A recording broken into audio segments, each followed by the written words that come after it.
Now the application is taking shape. Now there are two things I want to add in this module still before we're done. The first one is I want to make sure that we can also delete products, and I want to make sure that we also can see our cart items on the cart view and also remove them from the cart.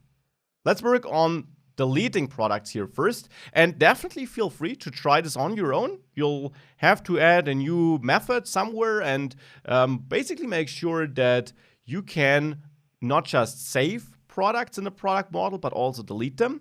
But of course, we'll then also do it together after a short pause that you can use to pause the video and go ahead on your own.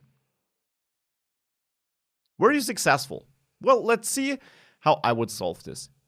We want to be able to delete our products, right? And if we go to the products.ejs file, this view in the admin folder, we already have that delete button, which is wrapped in a form on purpose to send a post request to delete product. So we need to handle that route. That is a good starting point. So in the admin.js file in the routes folder, we need a new route for this. Post route for delete product. Now, since it's a post request, we also don't need to enclose or encode any information in our path in the URL. We can put it as part of our request body instead.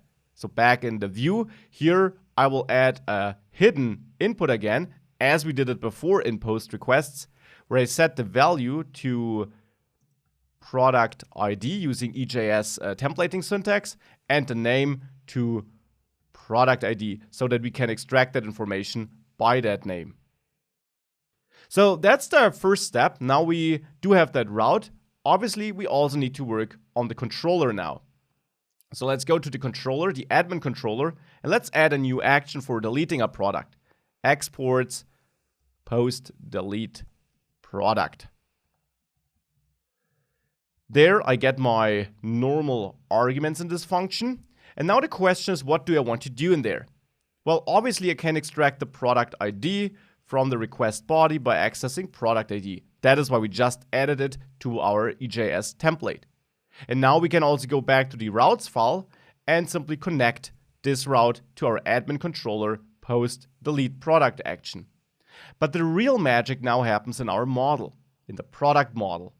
We have the save method. Now I want to delete a product.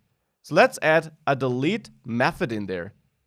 And what I plan on doing here is I actually want to turn this into a static method and maybe name this delete by ID, pass in an ID, and then have all the logic for deleting a product in here.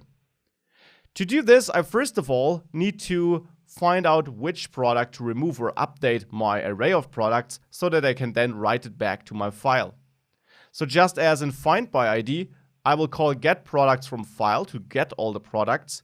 And in here, I then have the products array. There, I now need to find the index of the product I want to delete. So I will use products and then the find method to go through all my products and find the product with the ID I'm trying to delete. This is a mechanism we did before. Whoops, it should be find indexed though. Now this means I can update my products array such that this element is removed. And actually, there is even a shortcut we can use. I can create a new constant, updated products, take my existing products and not use find index, but use the filter method instead. Filter also takes an anonymous function and will return me all elements as part of a new array that do match the criteria my function returns. So if this returns true, the element is kept. Now I want to keep all elements where the ID of the element is not equal to the ID I'm trying to delete, because all elements where the ID is not equal should be kept around, should be part of the new array, which will be the array I save back to my file. This means that in this function, I actually want to return the opposite here. So only if the ID is not equal to the ID I'm looking for, I want to keep the item. So this will then return true if the IDs are not equal, therefore the item is kept. And only for that single product I'm looking for, this will be false, so the item is not kept in the new array.